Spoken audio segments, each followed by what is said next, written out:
Per capita, this is the best turnout so far then. Yeah. Well, even if it's pretty good. Yeah, but they have 100 users, this is Oh, I only see, 50. per capita. Yeah. Is that because we're a bunch of whiners? We'll find out at the end of the meeting, how's that? I'll tell We you. got a better turnout here than we did for our budget. Right, sign in here. I know. Thank you. This will be better than Kobe, nobody will show up. What are they doing? The biggest user? Nobody will. Yeah. What's Kobe's rate? Rate? $640. And then over usage out over good points is, how much is it, 700 something? But Kobe, I mean,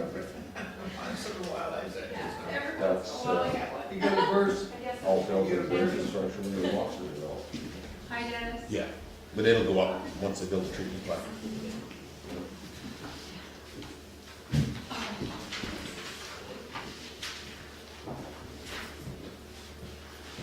know? Just you want to get the vaccine pumps, they have a little septic tank with pumps in there, cost us, that every. So Yep. where's your candy bowl? It's empty. Pardon? I know, I've gotta go visit Costco. I $100 forgot last time I went. My sweet tooth is killing me. I know Raj is gonna kill me.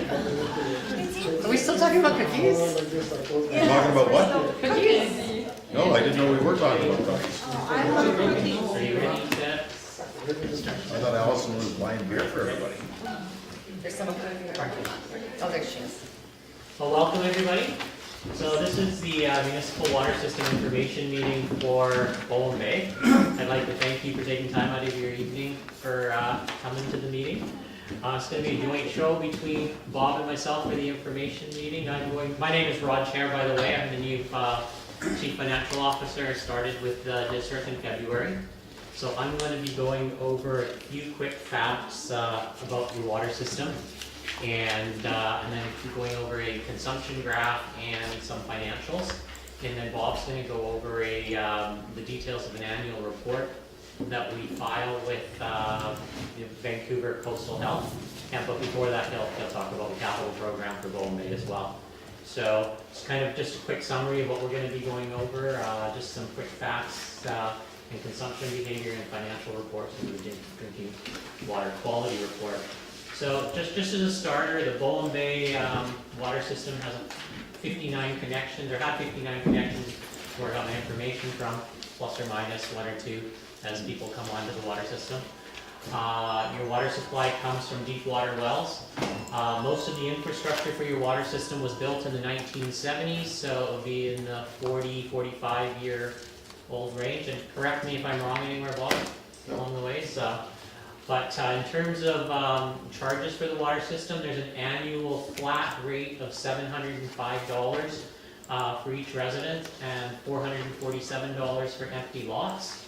And then during the months of June to October, there is a charge, you can use up to 7,200 gallons of water per month at no additional charge. And then during those months, there is a monthly charge for about, 1,800 gallons, between 7,200 to 9,000. So your first 1,800 gallons over 7,200 will cost you 2 cents a gallon per month. And then the next 3,000 gallons will be at 10 cents a gallon per month, etc. And in terms of receiving a water bill is sent to you once a year in October. And so what does this all mean in terms of actual charges to yourselves? I've graphed out consumption of water in Bowen Bay, basically for the 61 connections that are there from the period of October 2016 to October 2017. And you can see that so basically water consumption is all over the place. There's high consumers and there's low consumers of water. But the average annual consumption for residents is about 25,800 gallons. And in terms of dollars, what does that mean? So if you're consuming about $25,000 gallons, or 26,000 gallons a year, you're paying the fixed rate of $705. If you happen to be a household that's consuming 80,000 gallons, you're still paying $705 because you haven't gone over, assuming that you're using water evenly over the year, because you haven't gone over the 7,200 gallons. But there is a household, there might have been a leak, I'm not sure, but that consumed about 120,000 gallons, or very close to. And so they would have paid about $905 for the year for their water. Any questions on basically water consumption data before I move to the financials? So moving They're forward. just, they're about the same, aren't they, Bob? Well, Sorry, what's that? they're about the same, aren't they? Yes. So these are the 2017 financial results for the Bowen Bay water system. So we've collected $42,000 in user fees to pay for the operating expenses and contribution to the reserves. And of the 42,000, approximately 42,000 was your operating costs, and there was, I'm looking at this middle column here as your actual results. And there was about $1,000 contribution made to the reserves in that year to pay for capital works as they happen to come up. So essentially, I mean, we're not too far, well, a little bit less than what was budgeted to go into the reserves, because the operating expenses overall were a little bit higher, supplies and services costs were a little bit higher there. So I moving, have a question, a couple of questions. yes, First one is supplies and services, why did that double? why did, Bob? It's just actual costs for, we redid the chlorination building, repiped it, so that the water goes in and out of the tanks in different ways. So that costs more than it was budgeted. If you like to look at the next one, is there capital there?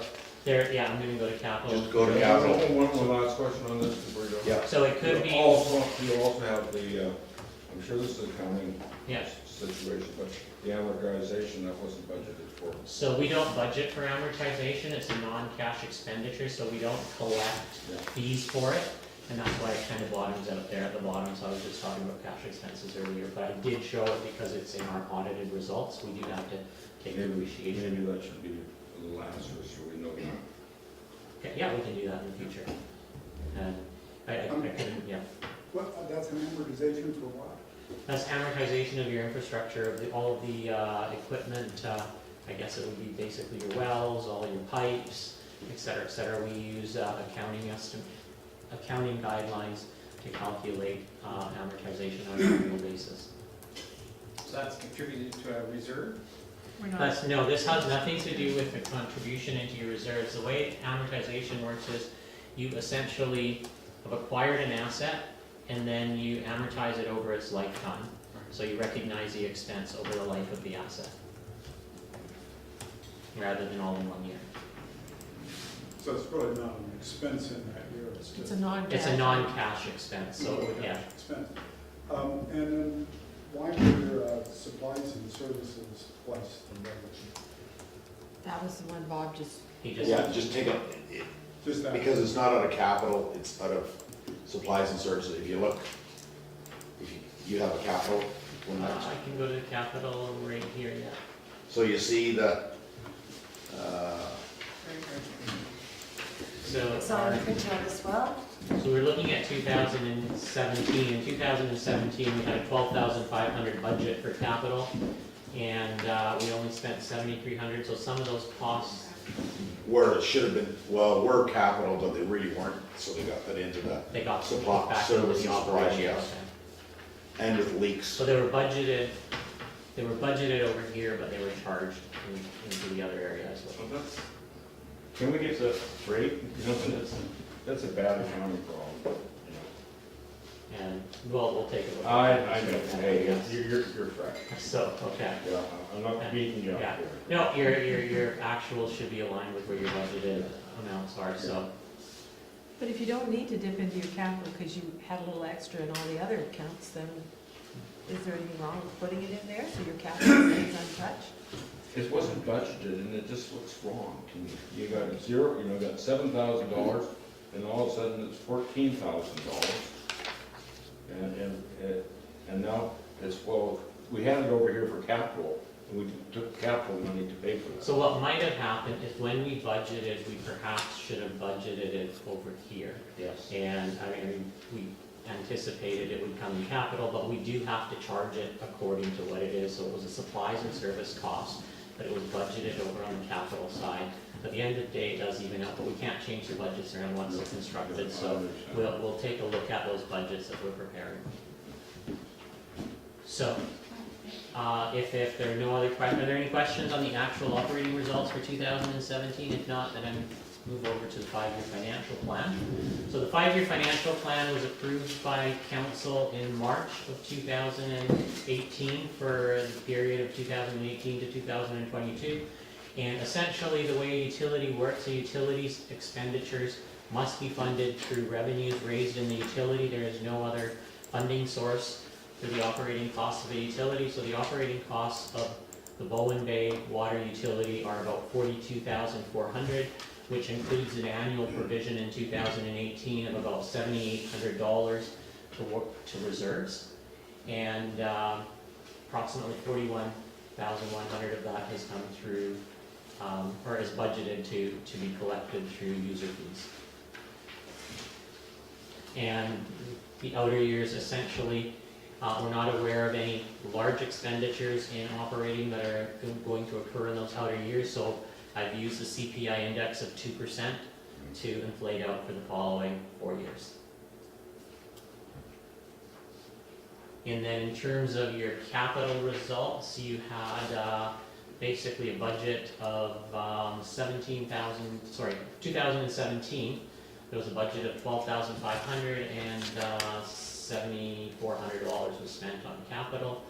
And then the 2018 to 2022 is a 5-year plan. So essentially, if that money is not spent in 2018, it will not come out of your reserves. It'll stay in reserves because essentially capital works are funded through reserves, and then the outer year provisions, again, are in the event that pumps or meters need to be replaced. Oh, one thing I should clarify is the utility vehicle. There was one utility vehicle that was replaced in 2018. So the cost of that vehicle was allocated amongst the 7 different water districts based on the number of water connections in each district, actually.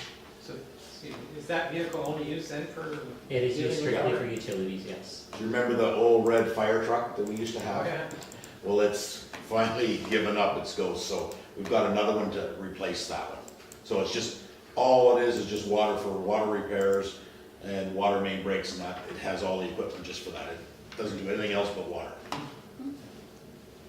And so moving on from there, I've got your projected reserve balance here. So your opening reserve balance as of January 1st, 2018 is $81,800.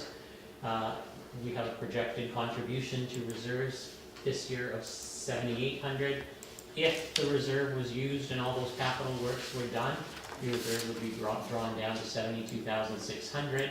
But it's very unlikely. It's very unlikely that we will use that $17,000. Bob, we're probably this year. I haven't checked the numbers, but Yeah, the nothing pump, really, right? touch wood. Yeah. The pumps. So if we don't use it this year, your reserve balance will grow by $7,800 to about $88,000. So, but I've shown the projected balance based on our 5-year financial plan at this point in time. And that concludes this part of the information, the financial section of the information meeting. So before I turn it over to Bob to go over the water quality report, are there any questions on the financial section?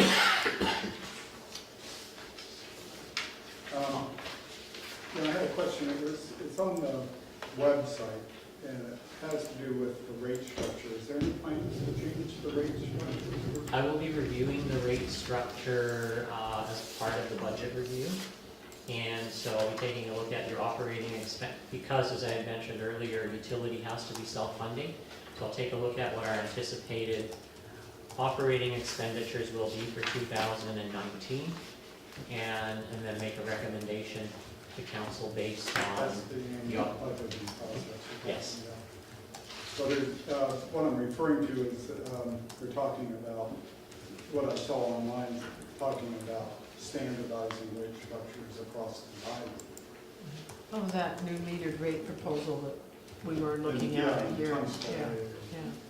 So I'm relatively new to the district, but I do recognize that we've got different time periods for billing and different ways of billing for each utility area, and so I'm going to be reviewing that, and obviously there are economies of scale and efficiencies if you are on a standard system for billing, but that's not to say that you would be charging the same rates across the island. I mean, that's, so right now all I can say is that I will be reviewing the rate structure for each of the utilities, and to me, it seems that there are opportunities for efficiency if we standardize our billing practices at the district, or at the municipality, sorry. Regarding the Tunstall Bay, what you call it scenario, maybe we should allocate 5 minutes of discussion on that for the meeting. For the info meeting or the LAC meeting? LAC Okay, meeting. we'll get to that. Yeah. We'll have that in there. Thank you for your questions. I'm going to hand it over to Bob. So, Didn't die, Bob. Well done. Meeting over. So, I'm gonna go through the drinking water annual report for 2017. We have to put this out for Vancouver Coastal Health for every water system. So some of the first 2 or 3 pages are the same for all the water systems. So I'll go through each page. If you have any questions, just holler at me whenever you want. So the first one's the summary. It just talks about the whole Vancouver Coastal Health and our responsibilities, then the introduction, the administration, what we actually look after. And then you can turn over the next page. It talks about your water system, how your water system actually works. So, It might help if you refer to the page. Page number 4. At the bottom, so that people can so follow. on page 4, it says system description. So the way your water system works now is you have 3 wells, 2 of them down near the bottom and 1 up by the chlorination station. They all pump based on if your tanks need water. So you have 2 5,000-gallon tanks, or 8,000-gallon tanks, sorry. So once your tanks drop to a certain level, a signal comes on and it says, oh, I want to start the water. So all 3 wells start at the same time. They go through a chlorination building, get chlorinated, fill the tanks up, and then they stay like that until the users draw the tanks down again, and it goes back up. The tanks only go up and down likely approximately between a foot and 18 inches. So they never get drawn right to the very bottom. I try to keep them going all the time. They cycle about 4 times a day, so it's not like your tanks are too small or too big. You want that water to keep rolling over all the time. You don't want to have your tanks too big, then all of a sudden they fill up one day and they sit there for 3 days and not as you're taking water out. And from there's no pressure reducing stations or anything. It just goes to your house. Turn on the tap, water comes out. One of the simplest systems of Bowen Island. Works really well. Your water from your wells go and get chlorinated. It's not a combined line or anything. So that is the simplest and the best way for this to work. You do not take surface water from anything anymore, so your water system is quite good that way. At one time, I don't know if you guys are new, but you used to take water out of a creek and it was a whole rigmarole. So this is much better. Vancouver Coastal Health likes this too. It's deep wells, it's relatively clean water. What percentage of time the wells run during the summer months? They cycle 4 times a day, so they likely run for about an hour, maybe 4 or 5 hours a day for the whole. It really depends. Like I can tell if it's hot and it's a long weekend and everybody has guests over because it'll run 6 times for that day. But it's not like they're running 12 hours out of the 24 hours. It's a low percentage. Any questions on your water system? Are the wells healthy? Any issues of, Not at this time, no. They produce what they're supposed to produce, and they're not being used a lot, I shouldn't say a lot, but they're not being run constantly, 24 hours a day, so they're in pretty good shape that way. Other than that, they're 400 feet deep, so, They're drawing from the aquifer up Yeah. to the mainland? well, that's an argument that, We're not going down that road. Yeah. Or that road. So I just wondered about the tanks then. So under capital, you talked about meters and pumps, but like, are the tanks old? Are they? we put the tanks in, yeah, about 5 years ago. They're two big green plastic tanks, relatively inexpensive, easy to get and easy to replace, rather than one big bolted steel tank, I just wonder what's the life expectancy? 10 years. So we're about 50%. Yeah. So And a it- tank is likely $6,000 at the most. Oh, okay, so it's, It's relatively inexpensive. Yeah. Yeah, compared to a 50,000 gallon tank that's, you know, $250,000. What's the tank made of? They're plastic, yeah. They're from bar plastic, so you get them that they're actually, you can get different colors, but you have to get the ones that are actually for potable water. That plastic's actually approved by the government too. Yeah. And question about the mains, do they get flushed regularly? Yeah, Are they once a doing- year, your other water systems that take water from the lake and that are relatively dirty water, they get flushed twice a year. Yours just get flushed once a year. And they're all in pretty good health then in terms of? From what we can see, yes. He times it for when I'm in the shower. So let me know next time you see me in the shower, I'll start flushing the lines. So for fire protection, you guys are not protected under the FUS because your water system has 2-inch standpipes. If a fire hydrant or a fire truck hooked up to that, it just can't get enough water. And that's the way it was built. That's the way we inherited it. So there's a report in the back. It'll cost you a fair amount of money to put hydrants in to get fire protection.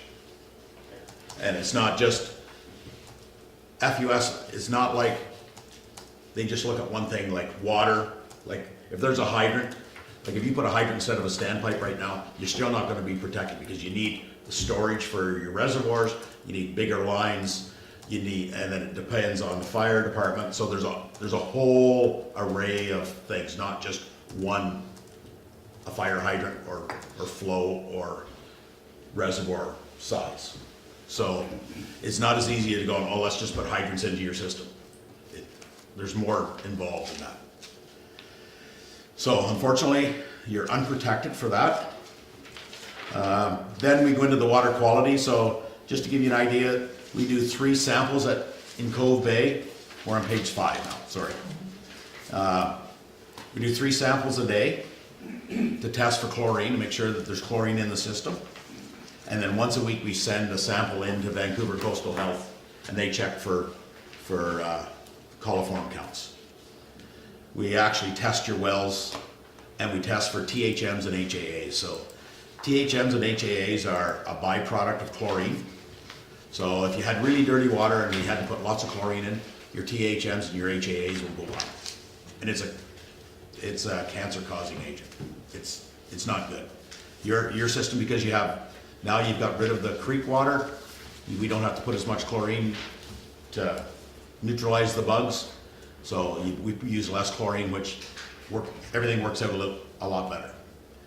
So you can look at, we do the both ends of your lines. Bowen Bay, Arbutus Point Road, and then at the tank where the chlorine actually gets mixed into the tanks.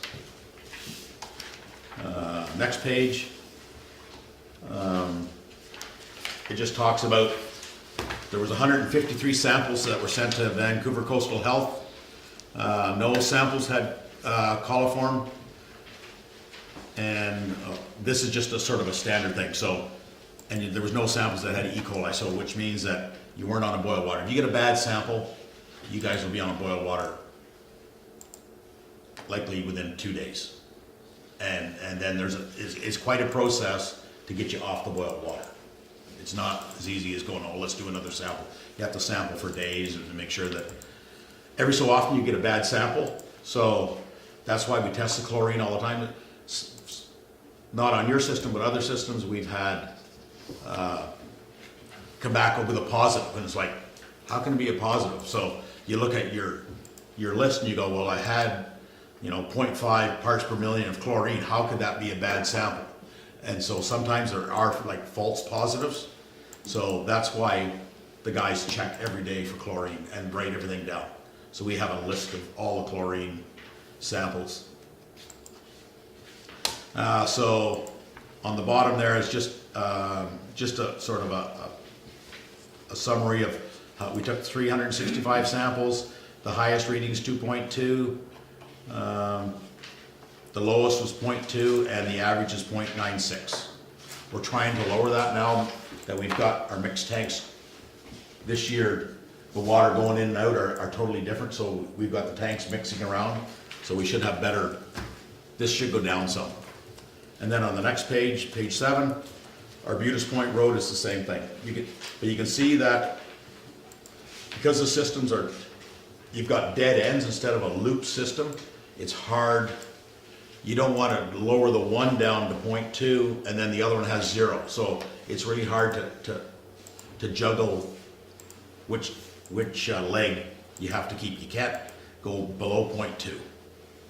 And then below that on page 7, the THMs and the HAAs, 2017. So the Canadian Water Drinking Guidelines say that you're allowed, so that's 100 parts per billion, not million. And in your system, you got a 13, 15, 13, and 16. That's really good because you have deep wells. We don't put a lot of chlorine into your system.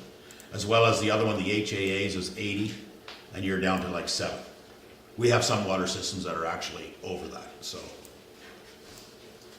we're working on that. That's a different story. On page 8, we didn't have any big events. A few leaks here and there, repaired a few things. We reconfigured your water tanks, and we had to put in a new well pump. You reconfigured the water tanks? What's that? Yeah, because they used to just go in and out the bottom, Oh. so now I put them in through the top and they come out the bottom. That one's still leaning? Oh, yeah. So, it actually said that, repair and replace water pipe, chlorination shed, and a deep well pump. So we do not replace the well pumps. The pump and the pipe is all in the well, so we bring a company over to do that. They're certified, they have the insurance, so we do not touch that. It's just a company that does that. And hopefully, touch wood, we don't have to replace anything this year, and we should be good. What do you figure the cost of replacing a pump? About 8,000, 7 something, depending on what you have to replace. Yeah.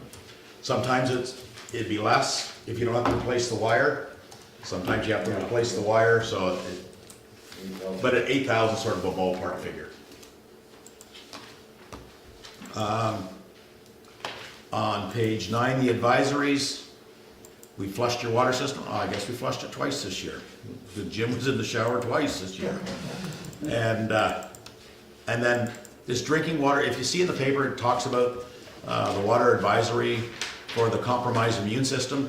That's a Vancouver Coastal Health that we have to put that in the paper. So that's why it doesn't pertain to just you, it's all the water systems we have to put that in. So that's Vancouver Coastal Health. And then the next page is just staff, security measures. Page 12 is your boundary on your water system. Well, what's the green and the white on that map on page 12? What's the green versus the white? What's that? We pulled that off our GIS. Okay. There's no reason, it's likely lower ground, I don't know. Okay. Yeah, I'm assuming. And that wouldn't let me use my crayon to make it all green. So we keep going. On page 14 and 15, these are the graphs of our chlorine residual each day.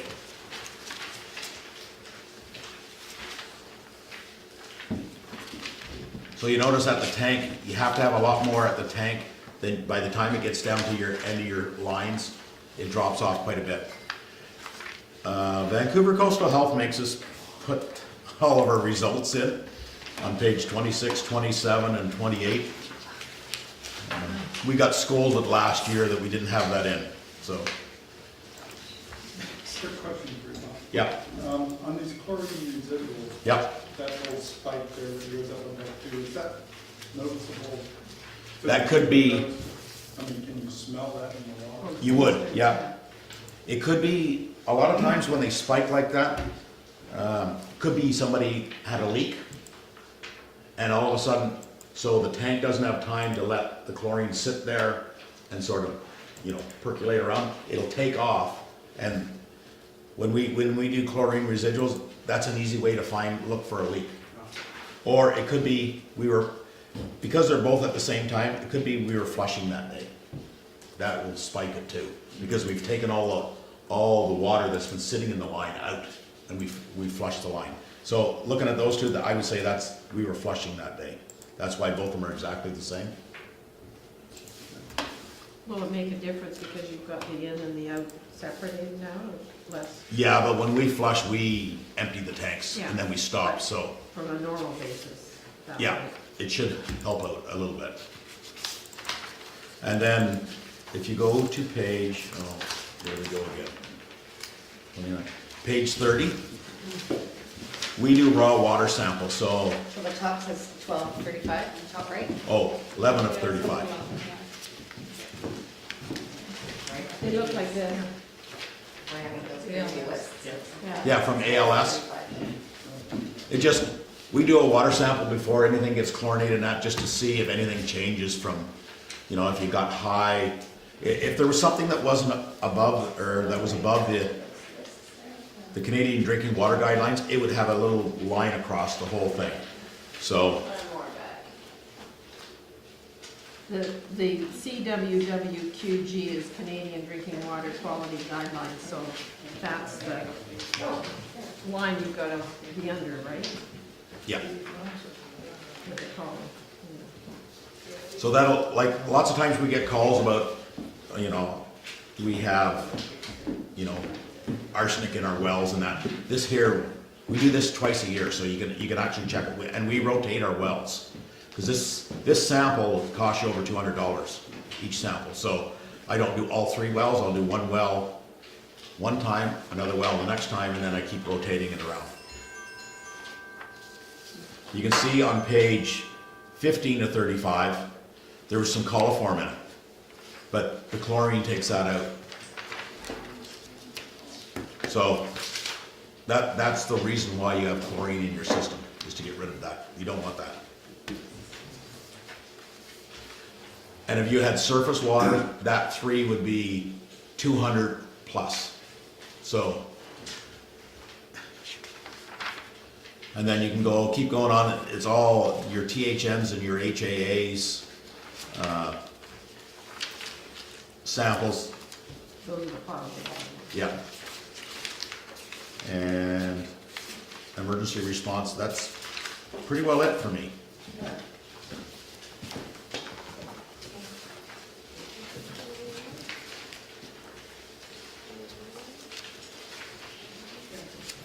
Do you know how much it would cost to get the storage, the hydrants, the pipes, like as you say? Oh. Substantial amount. Oh, you're jumping ahead. There's That's the next meeting, which is gonna happen in,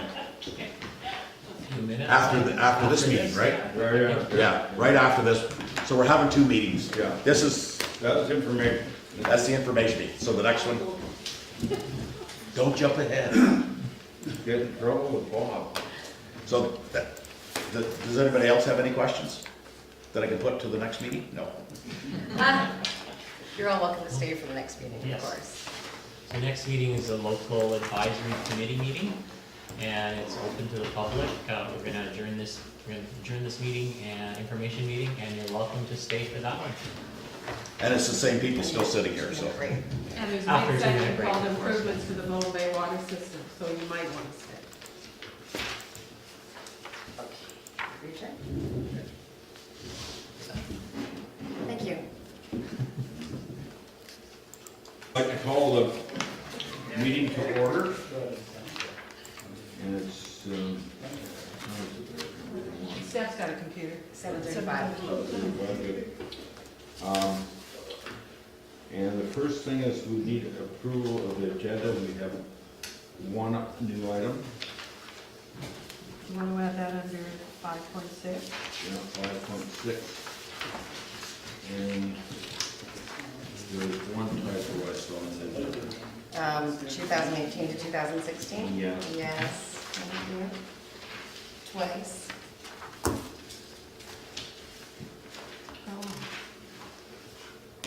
This is the first meeting we've had for almost 2 years. So, asking for approval of agenda, we only have 2 members of the local LAC, so you gotta move everything. Well, you can move and Patricia can second. Y'all second it, okay? Done. Okay. So you just copy and paste stuff for us. Okay, adoption of minutes. We've done that. And no, we haven't done the minutes, adoption of 2016 minutes. Any changes? Right, No. no? Neither do I. Motion to approve the minutes? Yeah. Good, done. Okay, I seconded it. We go with that. Okay.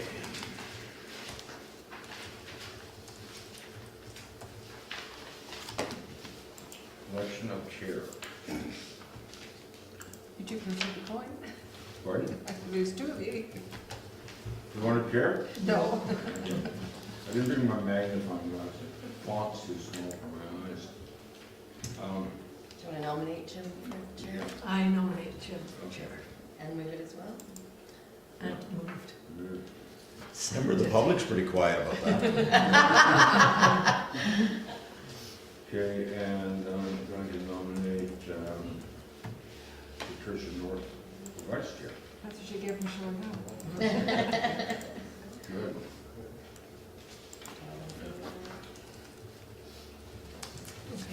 Okay, and we call for the vote.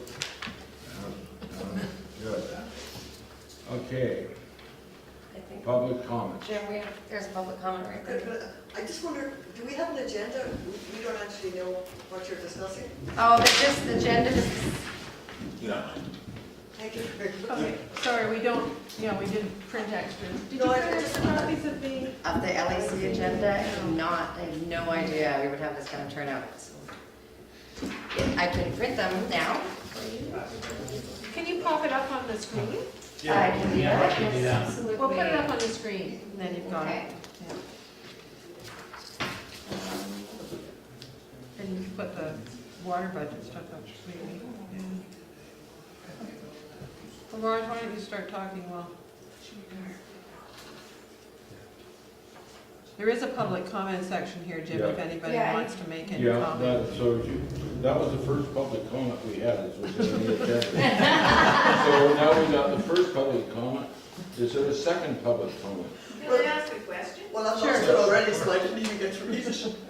Yes, ma'am. Okay, so here we Who is elect. on our board now? Is Kathy still? Yes, And Neil? No, No? it's Patricia and Kathy and myself are your local LAC until December 31st Okay. Thank you. of this year. So there's 3. Yeah, unless we really don't like being around anymore, we'll just walk out the door. What happens in December? council appoints the members to the local advisory committees, and Steph will run ads for, because there's 2 vacancies. The LACs can have a minimum of 3 and a maximum of 5. So if there's anybody that really would like to be on a local advisory committee, then Yeah, just let speak me. to Steph afterwards. Let me know. or contact her by calling Mooney Hall. And you generally meet once a year, but twice, every 2 years, you sort of. No, it's usually once a year. Maybe Allison could brief us why we didn't have a meeting last year. Well, I guess we didn't have a meeting last year just for a combination of circumstances that, it's usually financial, and our Kristen Watson was our chief financial officer and decided to go to the District of North Vancouver School Board.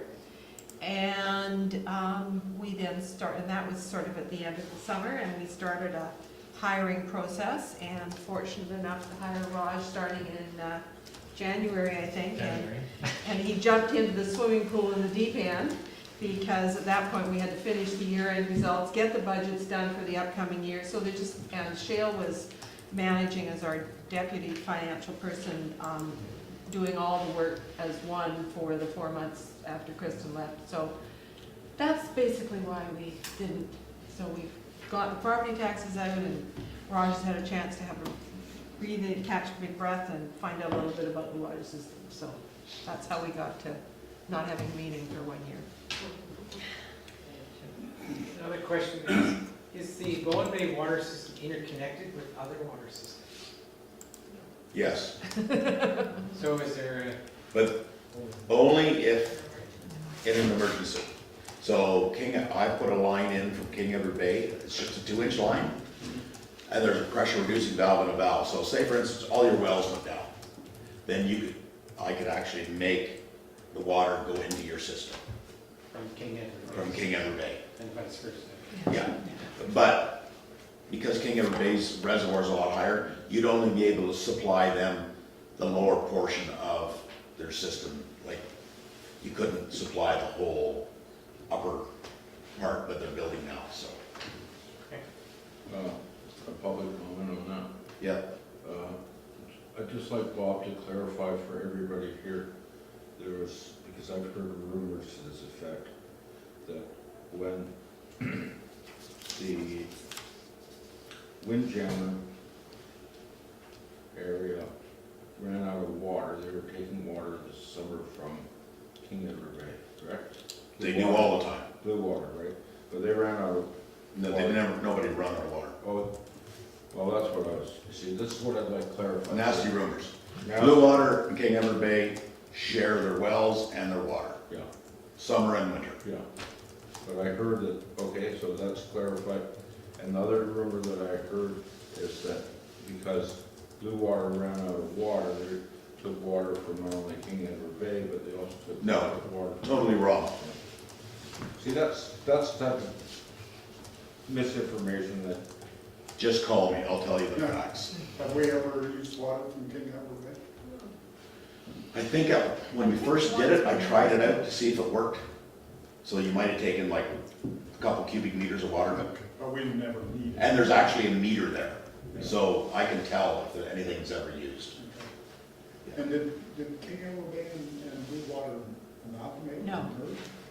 Oh, Not you would want to talk to technically. somebody else about that. Okay. Next Thursday. I got a binder this big on all that, Dennis. No, it's okay. So we were all. A simple yes or no. Yeah. They're sharing the water and the storage tank and interconnected from operations, but two physically legal different water they're systems. sharing on an economical basis. Yeah, well, the water, but not, Yeah, not all their costs. okay, Yeah. they're buying water. Yeah.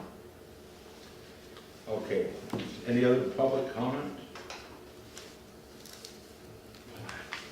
We're gonna get out of here. Okay, okay, new business, financial reports. So the financial reports I just went through in the public information section. I'd be happy to answer any questions, or if you'd like me to go through them again, if you found them really exciting, I can go through them again. No. I second. Thank you. Okay, we'll move on to 5.2, drinking water quality report. Oh, good, I get to report that again. No. It's the same thing.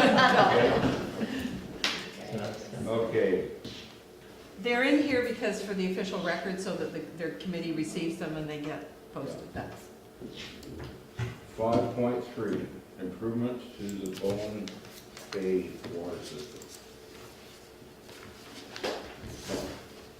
So I was asked back in 2016 to look at the feasibility of having fire protection interconnecting to King Edward Bay.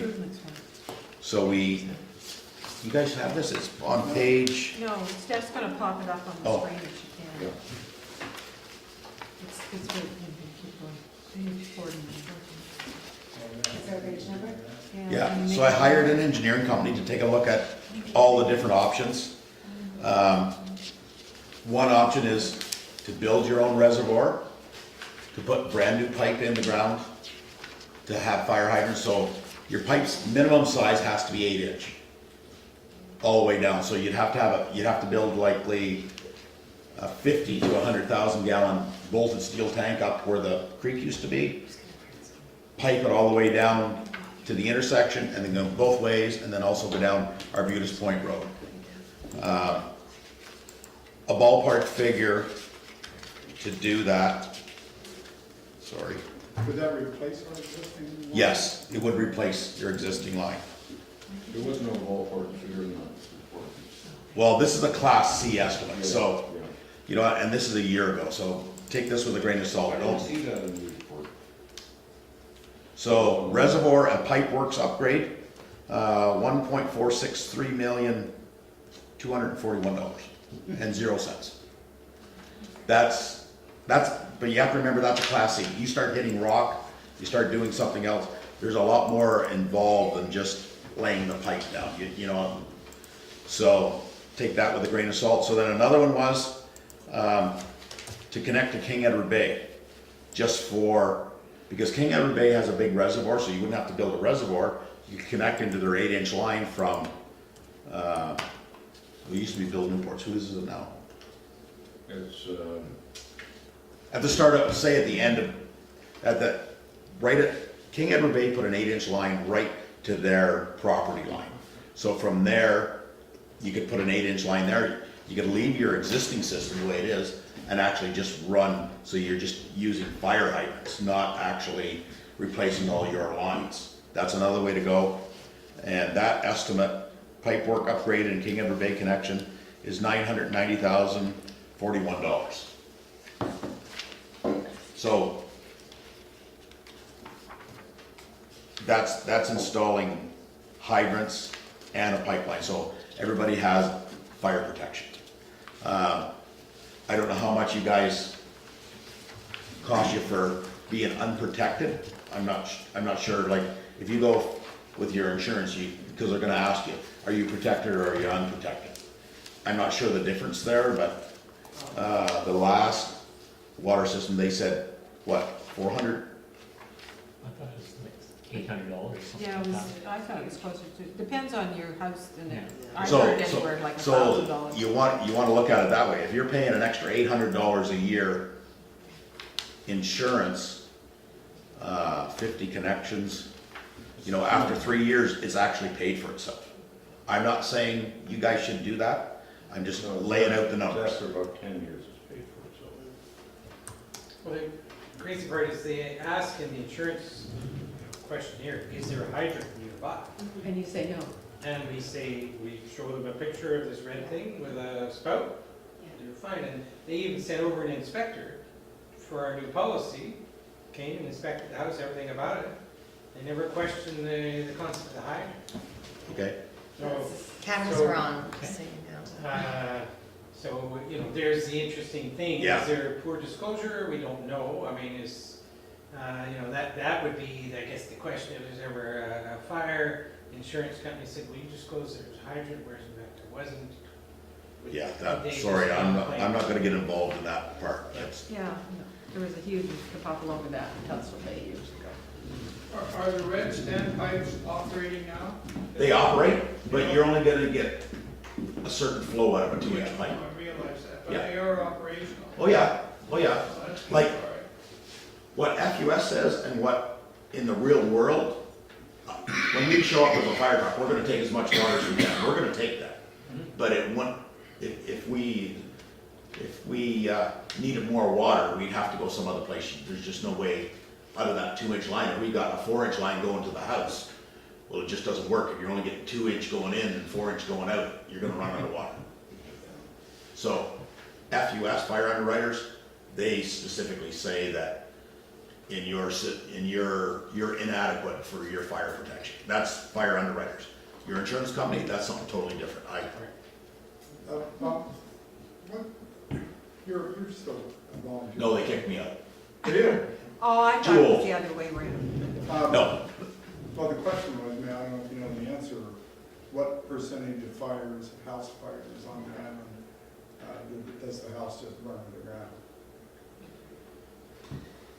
99%?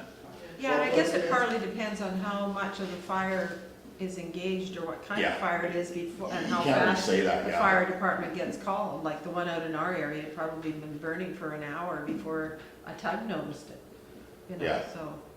And another fire, was in the summers, the resources were to the trees around the house. That interface fire, yeah, that's, And that's our biggest worry. yeah. Right? I mean, by But the that time it's was- noticed and yeah. called in, you're out of the house, our big worry is the fire going beyond the property. And just, say in August.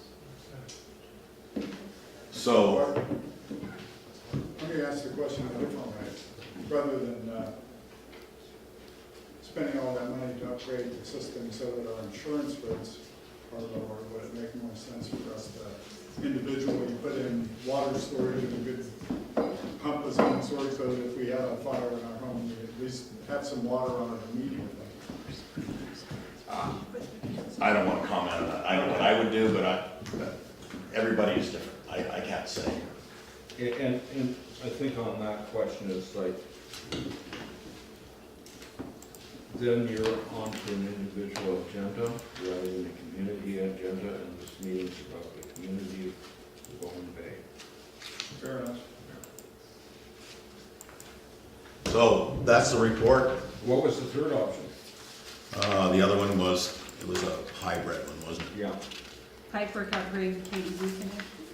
Reserved pipe work, okay, that was the full package, King Edward Bay, and then the third one was, Hooked up to King Edward Bay, but using our, and hooking on to our line. your line, but unfortunately, you only have 4-inch water lines. I know, but that's why there was the extra 100 meters of pipe in Yeah. one, just to. But then you have to do all your service connections. Yeah. right?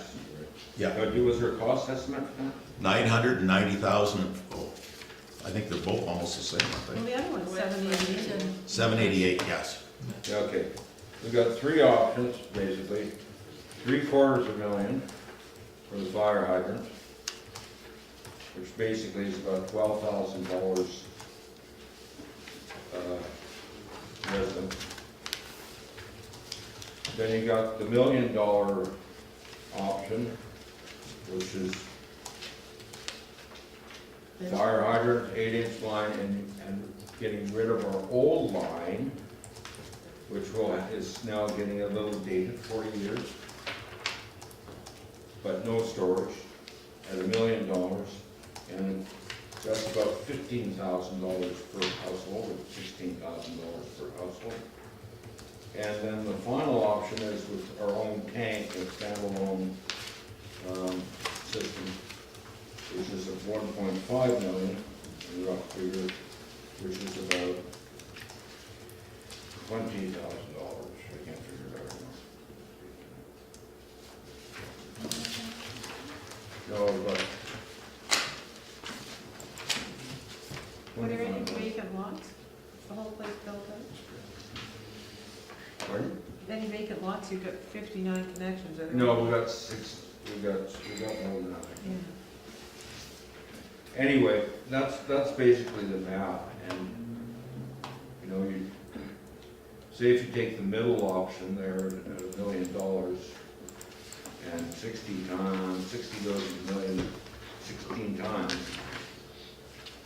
16.5, $16,000 per household, which would cost over amortized, what do you amortize over here? Those capital projects?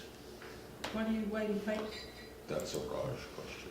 But the board, I mean, If you borrowed money, If you borrowed money, it would 30 years? probably, yeah, you can borrow over 30 years. So you'd amortize that over 30 years. Can you do that in your head? no, there's a sinking fund too, so, and interest. At 3%. Yeah. It's gonna be, you know, it's gonna be $600-700 a year.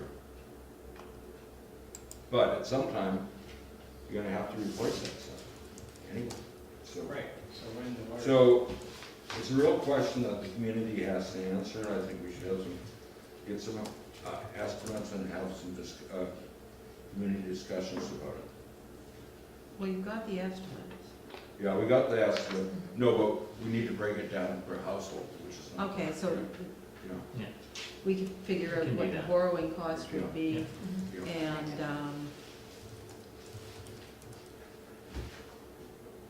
and the And- thresholds to borrow. And I too. think there's actually, I mean, there, we have to, has anybody actually talked to Tunstall, what would they say about using their tank? I mean, Tunstall, I mean. King Edward Bay? King Edward Oh, Bay. King Edward Bay. Yeah. Has that been discussed at all? Don't they have to put a new tank in for the? There'll be an development? additional tank put in. Yeah, For the so new that is, so that they'd be looking for some assistance on something like that, so. Well, they're just in the process of doing the subdivision for the upper land, so I guess the question we have to ask is, that tank Is that that they're tank big putting enough in- to add on another Is it- 69 connections Yeah, for firefighting? yeah, Or do they have to increase that tank size too? yeah. How big Well, are that's they a putting question, in, yeah. 50? No, way more than that. Oh, they've got a 50,000 gallon tank now. No, they've got 82 cubic meters, which is, Oh, I thought that thing always looked huge. How many fire hydrants are we talking about that we need? the spacing has to be every 900, 90 meters, 10 according to these estimates. yeah. He's got them at the ends too. Did you get one of the packages? Yeah. Yeah. Bob, you put 'em every there. 1,000 feet. That's, No, 90 meters. okay, yeah, close to 1,000 feet. So it's 300 feet. A meter's 10 feet. Meters, 3 feet. 3 feet. 3 feet. Times. Oh, that's right, yeah, okay, You're going square. yeah. I'm going to square Okay, foot, yeah. we're going lineal. No, we're lineal today, we're not square. That's what And that's engineering practice. That's, if you do a new subdivision, that's what you have to do, that distance. Yeah, well, I don't like it, say with fire hydrant, but I won't be around here to pay for it. So, we would like that information, say, could you get it to the LAC within a month? Yeah, I think we can do that. It's like the cost per household Yeah. estimate. Yeah. The hydrants, it says 90 meters of each lot, Yeah, so some of them aren't totally linear, are they? 90 meters for each lot, but then, I mean, you'd have to run it up, one up a Yeah. little. well, he's down. got a map with all Yeah. those and Yeah. circles, and he actually's kind of missed them. Next, is there any questions on that? How many years can we spread that out? 30 years. 30-year payback.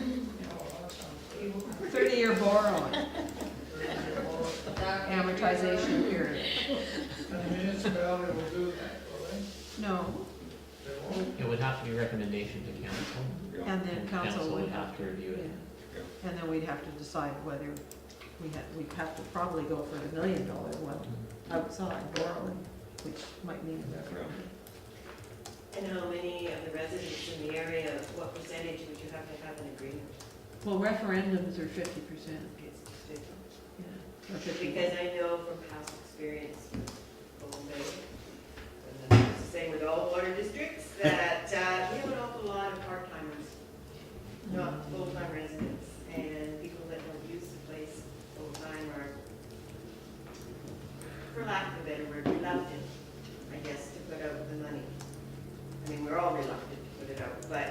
ones that live here full-time are maybe more willing. I guess one of the other questions we could ask would be to go to Westland and say, you know, protected or unprotected, what would the difference be in the insurance rate? I know they did that on Hornby, just for tanker accreditation versus non-tanker, and it made quite a difference. Well, that's something for, I think that's something for the LAC to do, Yeah.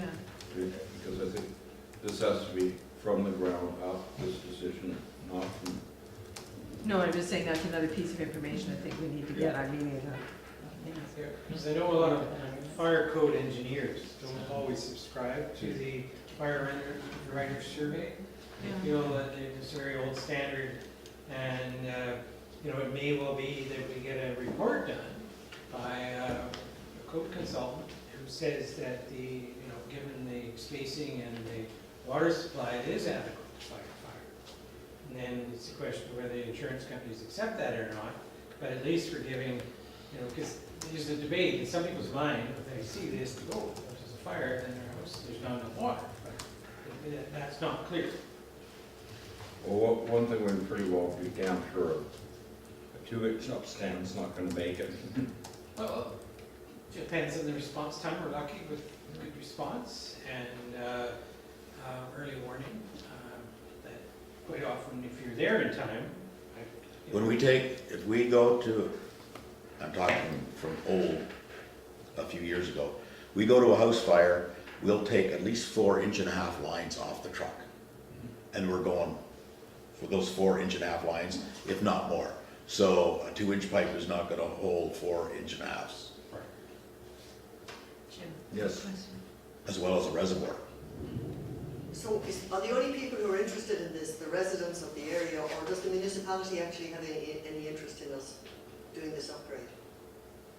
Well, that would be depending on council's decision, but we would want input from the residents. No, but I just mean, do you actually care? We don't pay for it, the residents pay for it. I get that, but do you care? I mean, So we deal with potable water, we don't deal with firefighting yeah. as But the Public fire Works. department, I'm quite sure, The would fire department. probably think it would be a good idea. Yeah, but the fire department's not gonna pay for, But they're not paying for it either, I mean, it's, And I really wasn't Yeah. asking about the money, I was just asking, did anybody else have an interest in getting this done? Now, who drives the bus? well, probably, I don't, if you guys aren't interested, I don't know that the The municipality council- would be very concerned if water quality wasn't good. Yeah, yeah. Because it's a health issue. And so would the Vancouver Coastal Health Inspector, which we found out. This is Which- really a private. which we deal, yeah, we deal with water quality, we don't deal with firefighting. Yeah, I just wanted to clarify that, yeah. But, What about a wildfire assessment plan? Quite often they're done to say, is there adequate resources if we have a fire going up the mountainside? That's a more municipal-wide concern. yeah, And of course, in that instance, you need And- water, but of course, there's, and we do have a wildfire assessment plan. I'll hand them, you can go to the meeting on the 27th of September. And he talked about some of the risks of fire spreading from houses to trees and causing either other houses or going into the An forest interface and fire, yeah. wildfires, interface fire, well, there's that, but there's also a non-interface fire. just the house next door. Well, no, you have to, just a fire at a lightning strike or whatever on the Yeah. hillside, Yeah. is there water Okay. nearby to deal with? Usually, from what I've dealt with, whenever we've had fires in the bush, we will, fire department will respond, but there'll be, forestry will come in. They bring water bombers in all the time. Right. So if somebody says that there's no water bombers here, that's just not true. There's a whole group of guys sitting in, Seashell Lake waiting for a fire, hoping there's a fire. So, I know the last time we had a fire, and it was like 5 years ago. Was it 5 years ago? No, I think it was more like 3, but the one out in Apodaca? No, the one up by the Legion there. Oh, They had a helicopter with a group of guys dropping off before we even got up there. And then they brought the water bombers in and dealt with it. So it's not like we're on our own that way. Maybe we should be buying the water room. We need a runway for it. Who's gonna fly that Helicopter would thing? be better. But I really like the question from the lady there. From about Elby, yeah. who's driving this or who wants it. I think that's an appropriate question. I think that what Allison stated was appropriate, that council's not choosing a path here. They're waiting for input from us. I think as a community, we have to make a decision sometime because we're sitting on a 40-year-old infrastructure that could last 20 years more or could last 2 years. What kind of pipes are they? They're in the ground. Ductile iron. So they've got a 60, 70 year life? What did you say there? 60 or 70 year life? Yeah, Yeah. so we're well over half-life. What kind of pipe material is It's it? called ductile iron, so it's a steel, it's ductile iron on the outside and then it's lined with concrete.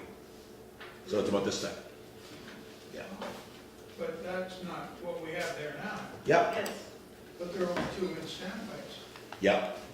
So you've got a 4-inch main that runs down 4 inch and then they tap off of that and put the 2-inch standpipes. Okay, thank you. And a lot of the lakes on that line is just 2-inch poly, isn't it? Down the main roads, it's all 4-inch. Yeah. Yeah. To the standpipes anyways. Okay. I thought the lakes going up Arbutus Place was 2-inch poly. That could be that little short stub, yes. Anyway, so we'll look into that. Should we move on to the next agenda item? So the district's gonna give us an estimate Yeah. by the end of the year, No, we're gonna have that within 30 days or or 30 days, so. Well, maybe give us till the middle of October, because we've got a few things happening. Hey, this is gonna be 10 minutes of his time. I can do Well, it. maybe we can get the MMA people at UBCM to do the number crunching for We us. can do that pretty quick, Yeah. actually. We'll turn that around and, Yeah, okay. yeah. Okay, let's see. 5-4, local advisory committee and municipality communications. I understand, this is my topic, I understand that there was a change, but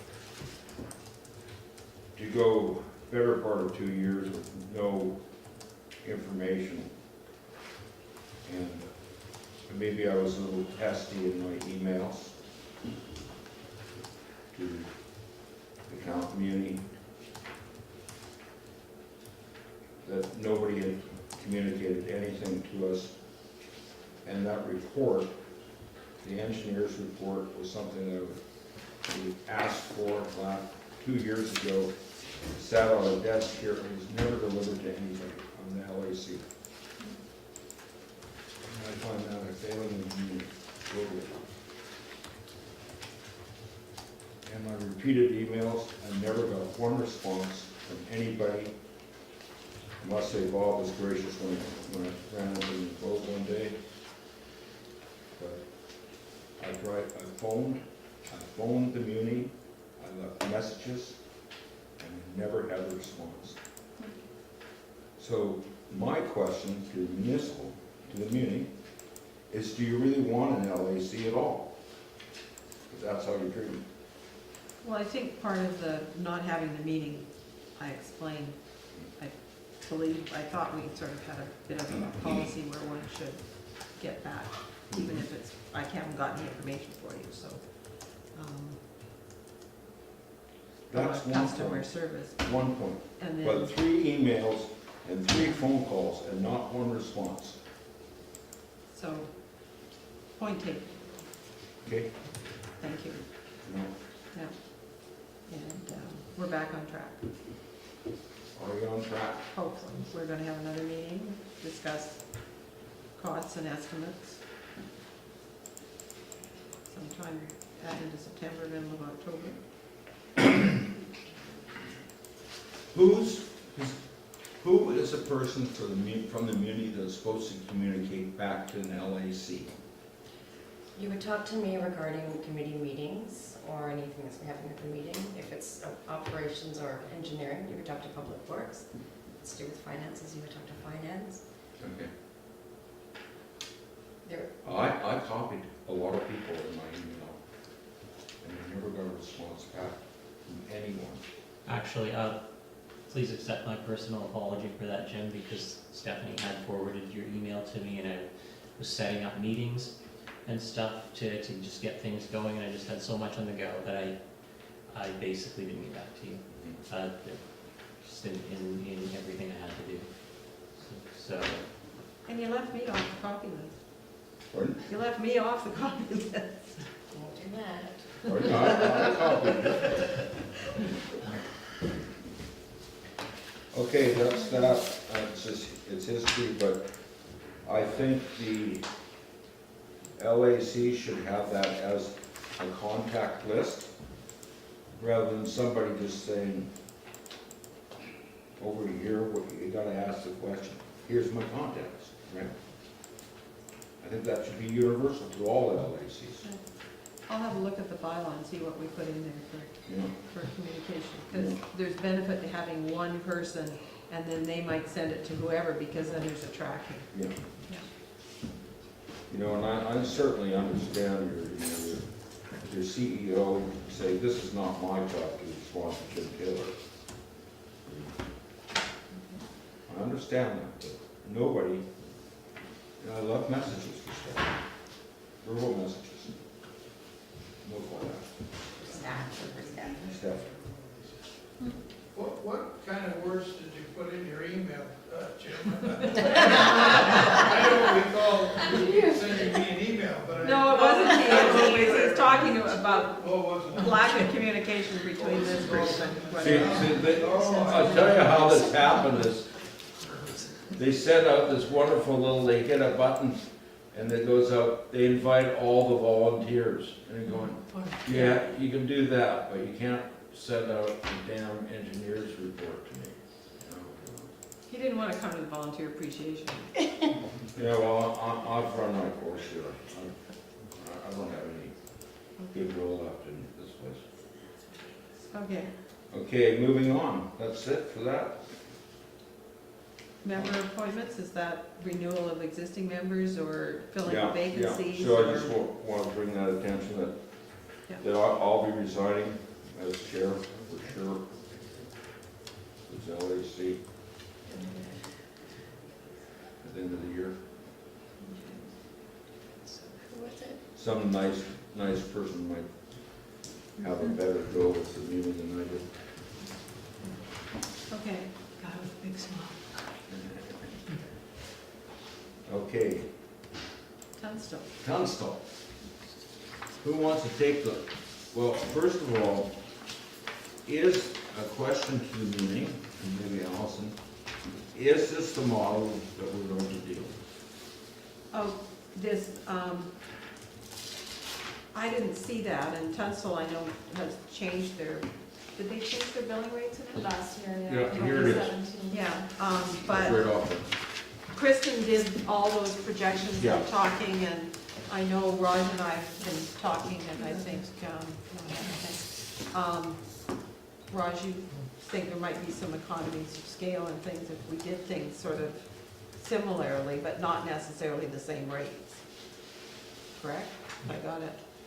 So that, Annette sends out bills at different times and in different processes, and, some of them are flat, some of them are flat plus a metered rate. So if everybody did things the same way, but the rates would have to be different per system, because the costs are different. So there may be some, But when I look at this here for Tunstall, their capital rate is essentially the same capital rate as ours, or annual rate fixed was there's 700. their flat rate, yeah. Flat rate was 700, our flat rate was 705. Yeah. So this is a model that the previous CFO developed from Tunstall and, or for the muni. And I find, personally, I don't have a problem with paying more if you use more.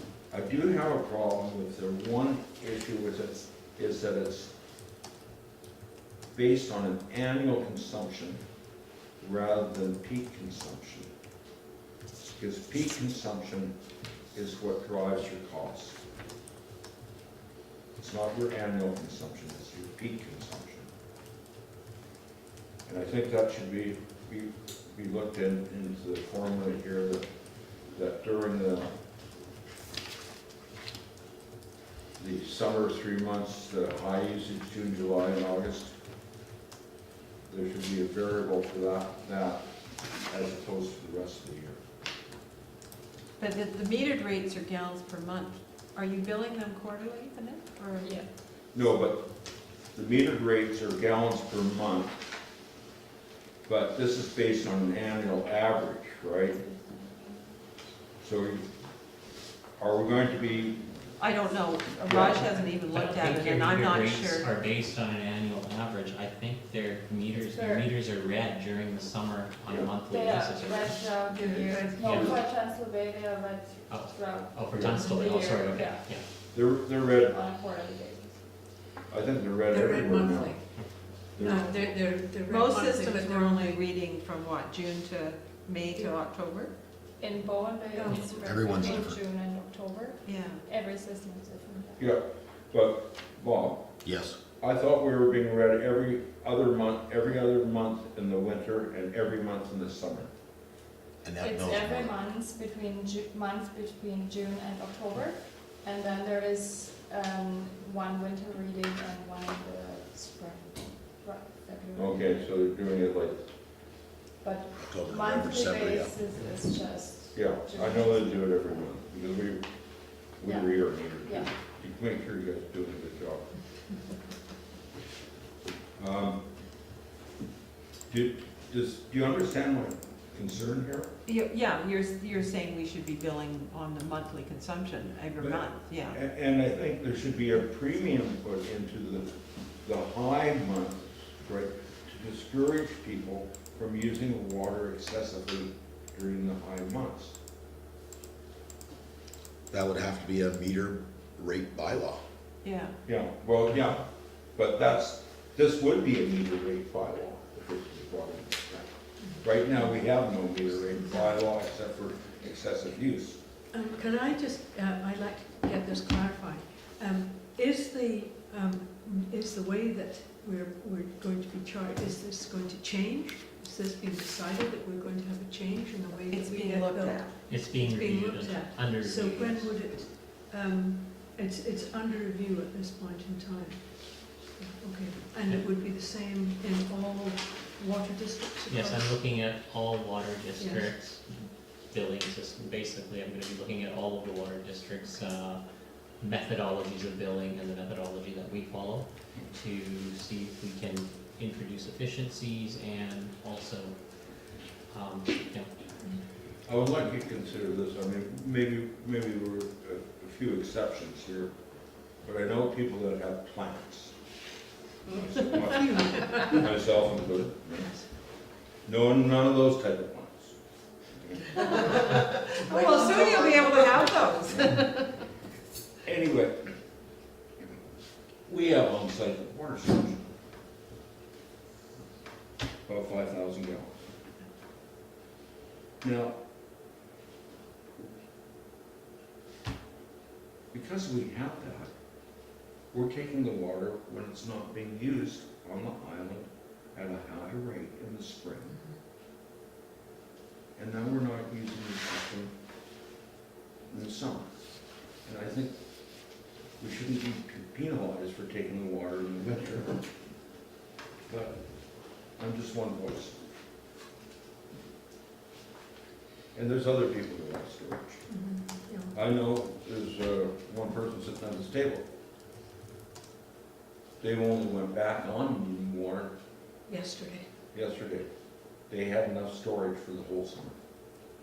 and that was often with 10 people in the house. Not even using it for. Sure.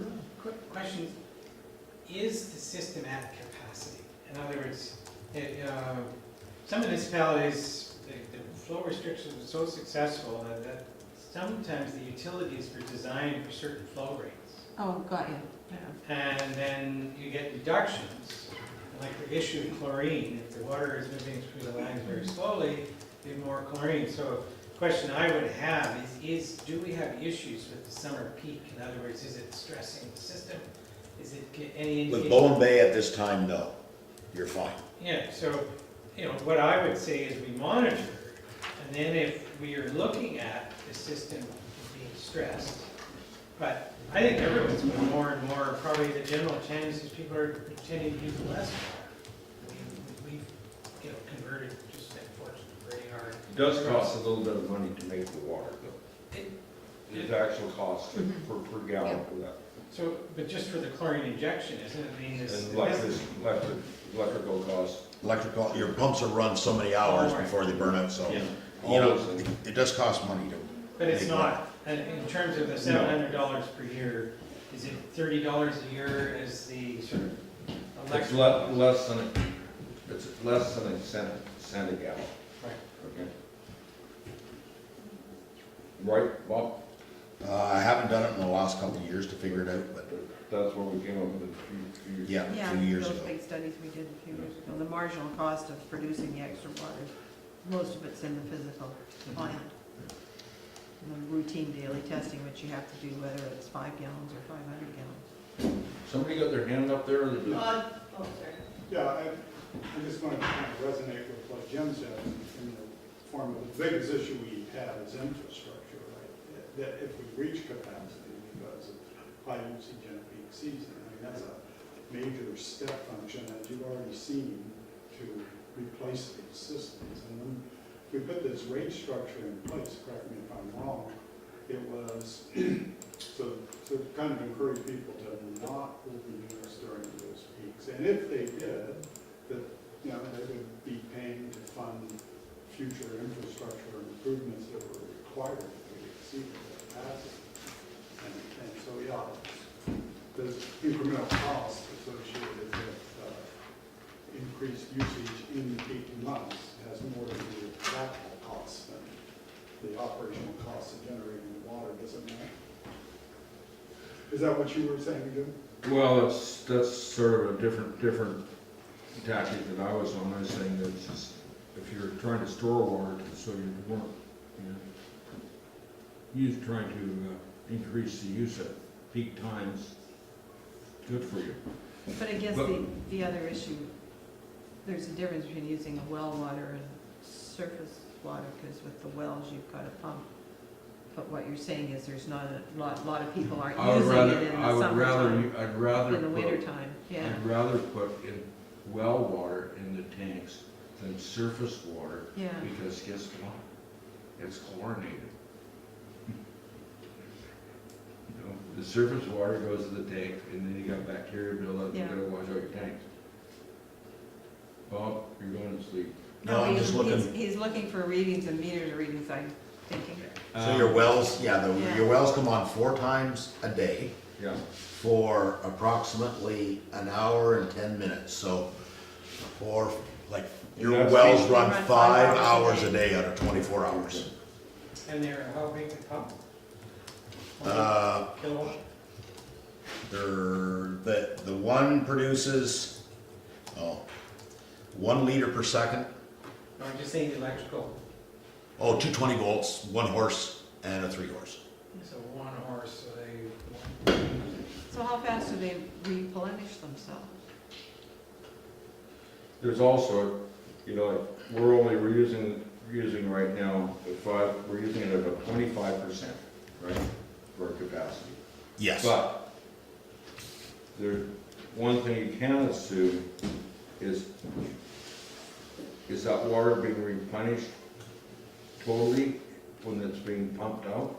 Or does it have to sit there to replenish the head for the water to be there to use it every hour?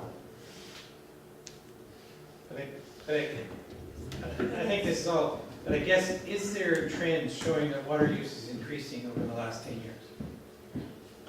Right? Can't tell you that. Yeah, I mean, are we, Yeah. is Bowen Bay using more water today than they were 10 years ago? in which case, yeah, well, maybe we should do something, but if the water use has been the same for the last 10 years, then, like, why go there?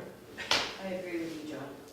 So we must have historical use from when we Yeah, I don't created think, meters, no. but I don't know whether we could. We've been really fortunate at Bowen Bay all through the years. And we had no limit, and we never had a problem. In fact, there was a time when we were just about ready to give Blue Water some water because they were so dry. You actually did give them blue water. Well, I thought it didn't actually happen. because- Remember I put the garden I there know on you fire? put the I think you fire did in. at one time. So, I don't have storage. I wish I did.